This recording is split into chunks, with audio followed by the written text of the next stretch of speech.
नमस्कार, NTV India देख रहे हैं आप। मैं हूं ताबिश हुसैन। कोरोना के खिलाफ लड़ाई लगातार जारी है। हालांकि मामले काफी तेज रफ्तार से सामने आ रहे हैं, लेकिन इससे बचने के उपाय भी लगातार किए जा रहे हैं और उम्मीद यही है कि जल्दी हालात बेहतर भी होंगे। फिलहाल अगर कोरोना की स्थिति की हम बात करें तो भारत में पिछले 24 घंटे में कोरोना के सबसे ज्यादा मामले आए हैं। 24 घंटे में देश में 27,114 कोरोना के केसों की पुष्टि हुई है और 519 लोगों की मौत हो चुकी है।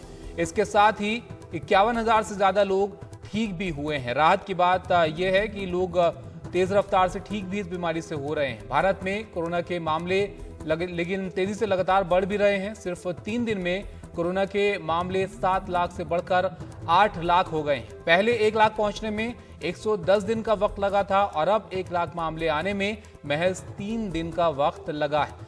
दुनिया में अगर हम बात करें कोरोना के मामलों की तो पिछले 24 घंटे में वो काफी तेजी से बढ़े हैं। दुनिया भर में अब तक 1 करोड़ 25 लाख से ज्यादा लोग इस संक्रमण की चपेट में आ चुके हैं और कोरोना की वजह से दुनिया भर में 5,55,000 से ज्यादा लोगों की मौत हो चुकी है। तो ये हाल है कोरोना को लेकर, जो अलग अलग जगहों पर स्थिति बनी हुई है। लेकिन हमारे साथ इस पर बात करने के लिए खास मेहमान जुड़ते हैं। आज भी डॉक्टर रणदीप गुलेरिया हमारे साथ हैं, निदेशक एम्स। सर, स्वागत है आपका इस खास शो में। हम लगातार पिछले कुछ दिनों से बात कर रहे हैं कोरोना के मामलों को लेकर। आपसे भी जब बातचीत होती है तो इस स्थिति को लेकर होती है, लेकिन डॉक्टर गुलेरिया जो रफ्तार है वो थम नहीं रही है। हर बार हमें ज्यादा से ज्यादा मामले देखने को मिलते हैं। अब तो 27,000 केस 24 घंटे में मिले और 1 लाख जो केस देखने को मिले हैं वो तो सिर्फ 3 दिन में ही आ गए हैं। तो क्या कम्युनिटी स्प्रेड की स्टेज में हम इस वक्त हैं? अगर नहीं है तो फिर क्या वजह है कि इतनी रफ्तार से बढ़ रहे हैं केस? आपकी बात सही है कि केसेस जो है भारत में बढ़ रहे हैं और ये कुछ हद तक ये बात दिखाता है कि कई ऐसे एरियाज हैं जहाँ पे पहले केसेस ज़्यादा नहीं थे और अब क्योंकि वहाँ पे लॉकडाउन खुला है और लोग इतना अपना सोशल डिस्टेंसिंग और मास्क वगैरह नहीं किया जितना करना चाहिए था, तो एकदम वहाँ पे केसेस के नंबर्स बढ़ गए हैं। ये इसलिए मेरा ये मानना है कि जैसे जैसे हम अपनी सिचुएशन लॉकडाउन से बाहर आते हैं तो हमारी रिस्पॉन्सिबिलिटी बहुत ज़्यादा बढ़ जाती है कि हम अपने एरिया में, अपने क्षेत्र में केसेस ना बढ़ने दें। सोशल डिस्टेंसिंग, मास्क लगाना को ना भूलें, क्योंकि यही हो रहा है कि कई एरियाज़ हैं जहाँ पे केसेस कम थे, जहाँ पे पहले लॉकडाउन के कारण काफ़ी कंट्रोल था, लेकिन जैसे जैसे लॉकडाउन उठा और लोगों ने ये सोचना शुरू कर दिया कि अब कोविड एकदम ख़त्म हो गया है, तो वहाँ पे मिलना जुलना ज़्यादा हो गया, जो सोशल डिस्टेंसिंग थी वो एकदम ख़त्म हो गई और केसेस वहाँ पे एकदम बढ़ने लगे। ये भारत में ही नहीं, अगर हम देखें तो कई देशों में ये देखा जा रहा है और ये समझना बहुत ज़रूरी है कि अभी जो कोरोना वायरस की लड़ाई है वो उसको जीतने से हमें बहुत अभी समय लगेगा और अगर हम ये चीज़ें करेंगे तो ये लड़ाई और लंबी हो जाएगी। लेकिन इस लड़ाई से बचने के लिए हमें क्या करना चाहिए, ये भी एक बड़ा सवाल है। लेकिन हम इन जगहों की आपने बात की कहाँ का कोरोना के मामले हो रहे हैं, तो एक नज़र इस पर भी डाल लेते हैं कि दिल्ली और मुंबई में फिलहाल क्या स्थिति है कोरोना को लेकर, क्योंकि ये जो 2 जगहें हैं, महाराष्ट्र हुई या दिल्ली हुई, यहाँ पर जो कोरोना के केस हैं वो काफ़ी तेज़ी से बढ़े हैं। अगर हम मुंबई की बात करें तो वहाँ पर आप देखेंगे महाराष्ट्र के अंदर अब तक कोरोना के मरीजों का जो आंकड़ा है वो काफ़ी ज़्यादा हो गया है और ये जो रफ्तार है डॉक्टर गुलेरिया, ये कम नहीं हो रही है। एक बड़ी फिक्र इसको लेकर भी है, लेकिन हमने देखा है कि कुछ जगहों पर अब फिर से लॉकडाउन देखने को मिला है। महाराष्ट्र है, उत्तर प्रदेश है, पटना में दिखा, गुवाहाटी में लॉकडाउन लगाया गया। तो क्या फिर से एक बार लॉकडाउन की जरूरत आपको लगती है? इस पर विचार करना चाहिए ताकि इस रफ्तार को रोका जा सके। मेरा ये मानना है कि हमें हर एक एरिया के लिए अपनी माइक्रो प्लानिंग या प्लानिंग करनी पड़ेगी और जहाँ पे क्लस्टर बन रहे हैं, ज़्यादा केसेस आ रहे हैं, जहाँ ऐसे लग रहा है कि वहाँ पे एकदम केस बढ़ गए हैं और कुछ हद तक वहाँ पे लोकल स्प्रेड होने के चांसेस हैं, वहाँ पे एकदम लॉकडाउन करने की ज़रूरत है। ये हो सकता है कि सारा शहर ना हो या सारा स्टेट ना हो, लेकिन कुछ ऐसे एरियाज़ हैं जहाँ पे इन्फेक्शन को रोकने के लिए कि वो आगे ज़्यादा ना फैले या वहाँ से और बाहर जो उसका पेरीमीटर है उसके बाहर ना जाए, एक टाइप के स्ट्रिक्ट लॉकडाउन की ज़रूरत है। क्योंकि ये देखा जा रहा है कि कई ऐसे एरियाज़ हैं जहाँ पे एकदम केसेस बढ़ रहे हैं और वो फिर आगे आगे और एरियाज़ में फैल रहे हैं। तो अगर हम वहीं पे उसको रोक पाएँ तो फिर आगे एरियाज़ जो है वो इन्वॉल्व नहीं होंगे और हम कुछ हद तक इन्फेक्शन कंट्रोल कर पाएंगे। इन्फेक्शन फैलने की अगर हम बात करें तो उसको लेकर जो अब तक तरीके बताए जा रहे थे डॉक्टर गुलेरिया, उससे अब आगे डब्ल्यूएचओ ने इस बात को लेकर अंदेशा जताया है कि एयरबॉर्न भी हो सकता है। कुछ स्टडीज इसको लेकर भी सामने आई हैं, तो क्या इस तरफ भी अब सोचना चाहिए? हाँ, तो अगर हम डेटा देखें तो डेटा ये कहता है कि अभी भी ज़्यादातर इन्फेक्शन जो है वो ड्रॉपलेट के थ्रू होती है। हमें पहले ये समझना चाहिए कि हम ड्रॉपलेट और एयरबॉर्न का क्या मतलब फ़र्क क्या है, क्योंकि कई लोगों को ये समझ में नहीं आता। अगर हम ड्रॉपलेट की बात करें तो हम ऐसे ड्रॉपलेट की बात करें जिनके हम साइज़ कहें ज़्यादा बड़ा होता है, 5 माइक्रोन से ज़्यादा होता है, और क्योंकि ये ड्रॉपलेट्स का साइज़ ज़्यादा बड़ा होता है, ये एकदम ज़्यादा देर दूर तक नहीं जा पाते और जल्दी ही ज़मीन पे या सर्फेसेस पे बैठ जाते हैं। तो इसलिए तब हम ये कह रहे थे कि इन्फेक्शन जो है ज़्यादा चांसेस तभी है कि आप किसी के क्लोज कॉन्टैक्ट में आए, 2 मीटर की दूरी से कम आपके कॉन्टैक्ट हो और आप किसी के बहुत करीब हों तो इन्फेक्शन हो सकता है। लेकिन अब ये भी देखा जा रहा है कि कुछ हद तक जो वायरस है वो उस जो खांसने पे या खांसी करने पे या स्नीज करने पे, छींक मारने पे, उसमें कुछ पार्टिकल्स जो हैं वो 5 माइक्रोन से कम भी हो सकते हैं, जिनको हम एरोसॉल पार्टिकल कहते हैं। ये जो पार्टिकल्स हैं ये मात्रा में कम है, लेकिन ये जो है ये 2 फीट की दूरी से ज़्यादा भी जा सकते हैं और हवा में कुछ घंटे भी रह सकते हैं। और ये स्पेशली वहाँ पे ज़्यादा ज़रूरी है जब इंडोर एनवायरनमेंट है। बाहर के वातावरण में क्योंकि गर्मी है और कई चीज़ें हैं तो ये वहाँ पे ज़्यादा टाइम वायरस जी नहीं पाता और ख़त्म हो जाता है। लेकिन अंदर जो एनवायरनमेंट है जहाँ पे हवा सर्कुलेट नहीं कर रही, क्रॉस वेंटिलेशन नहीं है, और जहाँ लोग इससे कम डिस्टेंस में एक दूसरे से बात कर रहे हैं या क्लोज कॉन्टैक्ट में आते हैं, तो अगर आप थोड़ी दूरी पे भी हों और आपने मास्क नहीं लगाया हो तो इन्फेक्शन के चांसेस भी तब भी रहते हैं। और इसलिए इंडोर एनवायरनमेंट में 2-3 चीज़ें बहुत ज़रूरी हैं। एक तो ये कि क्रॉस वेंटिलेशन अच्छी हो, हवा की एक्सचेंज अच्छा हो, अगर खिड़की है तो खिड़की खुली रखें, या आप ये देखें कि हवा का एयर एक्सचेंज अच्छा होता रहे। अंदर भी अपना मास्क लगा के रखें और दूरी जो है वो बना के रखें। कई लोग ये सोचते हैं कि हम अंदर कमरे में ऑफिस में आके मास्क निकाल लेते हैं, आपस इकट्ठे बैठ जाते हैं और पूरा अंदर बंद है, कोई वेंटिलेशन नहीं है। यहाँ पे जो है जो एरोसॉल ट्रांसमिशन के चांसेस बढ़ जाते हैं और इन्फेक्शन फैलने के चांसेस बढ़ जाते हैं। डॉक्टर गुलेरिया, इससे ये अंदाज़ा लगाया जाए आसान भाषा में कि छींकने और खांसने से तो होता है, इसलिए कहा जाता है कि आप दूरी बना कर रखिए, लेकिन अगर आप बंद जगह पर हैं या ऑफिस स्पेसेस में हैं तो फिर वहां पर फैलने की क्या संभावना है इससे?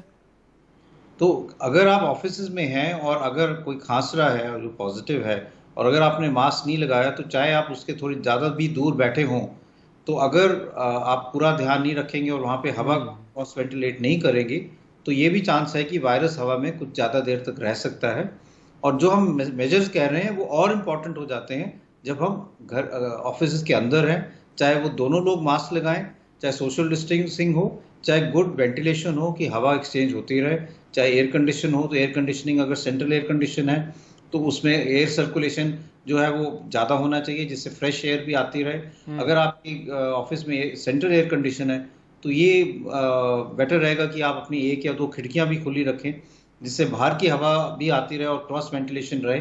तो जो भी वायरस हवा में है, एरोसॉल में है, एयरबॉर्न है, वो इस क्रॉस वेंटिलेशन से बाहर चले जाए और आपको इन्फेक्शन के चांसेस कम हो।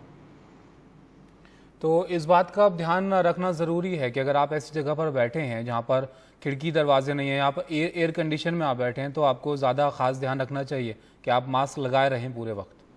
बिल्कुल, और अपना सोशल डिस्टेंसिंग रखें, और जहाँ भी एयर कंडीशनिंग जो सेंट्रल एयर कंडीशनिंग है वहाँ पे ये देखें कि वहाँ पे एयर एक्सचेंज जो है, सेंट्रल एयर कंडीशनिंग में ये मैकेनिज्म होता है कि हम एयर एक्सचेंज या बाहर की हवा जो है वो ज़्यादा आ सकती है। ये हो सकता है कि आपके एयर कंडीशनिंग इतना इफेक्टिव नहीं हो कि उसके आप इतना कमरा इतना ठंडा नहीं हो जैसे आप चाहते हो, लेकिन कुछ हद तक बाहर की हवा आती रहेगी तो जो अंदर एरोसॉल है, जो वायरस है, वो निकलता रहेगा और इन्फेक्शन के चांसेस कम होंगे।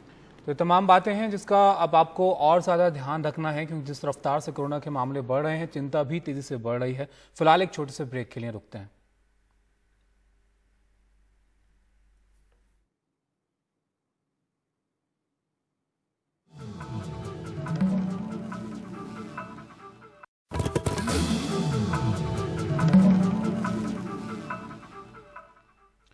डॉक्टर गुलेरिया हमारे साथ बने हुए हैं और कोरोना के ऊपर हम लगातार बातचीत कर रहे हैं। इससे बचाव के इंतजाम क्या आपको करने चाहिए उसके बारे में डॉक्टर गुलेरिया आपको बता रहे हैं। डॉक्टर गुलेरिया, आप थोड़ा इलाज के बारे में बात कर लेते हैं। इससे पहले कि हम दवाइयों के बारे में बात करें, वेंटिलेटर को लेकर भी कुछ शिकायतें सामने आई हैं। एग्वा वेंटिलेटर को लेकर शिकायत सामने आई कि ये ज़रूरत के मुताबिक काम नहीं करता है। तो क्या इस तरीके के कुछ वेंटिलेटर सरकारी अस्पतालों में भी इस्तेमाल हो रहे हैं या आपकी नज़र में कुछ वेंटिलेटर को लेकर शिकायतें आई हैं?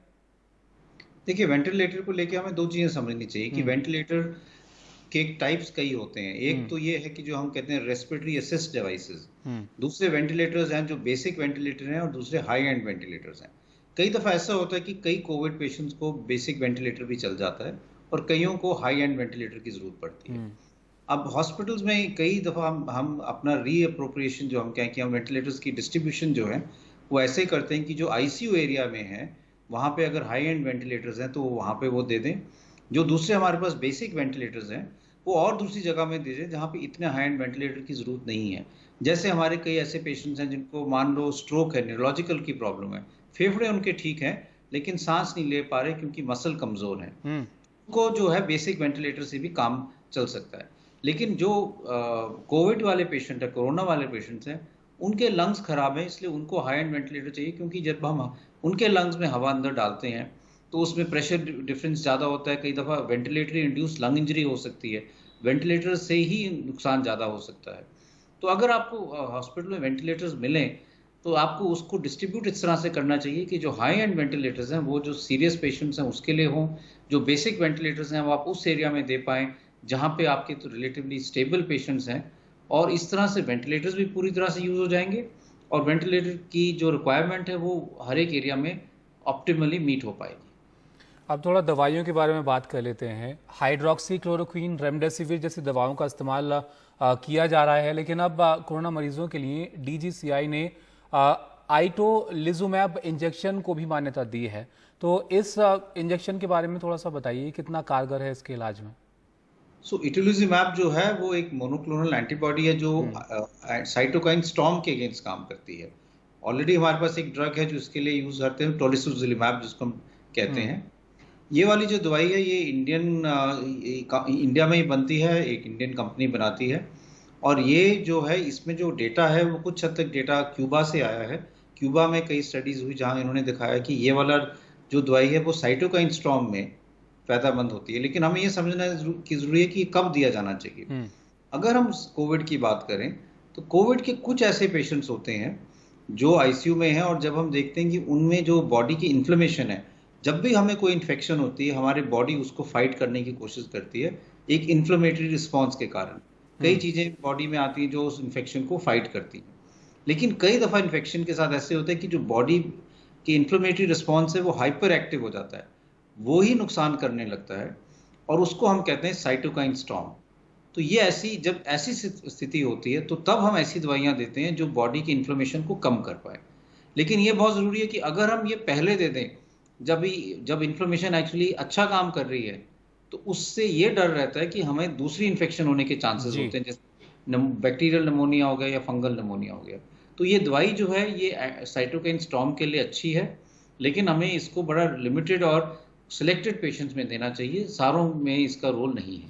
इसलिए शायद डॉक्टर गुलेरिया हिदायत दी गई है कि इमरजेंसी में ही इसका इस्तेमाल किया जाए। तो फिलहाल बहुत शुक्रिया आपका हमारे साथ जुड़ने के लिए और तमाम तरह सलाह हमारे दर्शकों को देने के लिए। उम्मीद यही करते हैं कि जल्दी जो हालात हैं वो बेहतर होंगे, कोरोना के मामले भी घटेंगे और आपको वैक्सीन भी देखने को मिलेगी। फिलहाल इस बुलेटिन में इतना ही। आप देखते रहिए एनडीटीवी इंडिया। नमस्कार।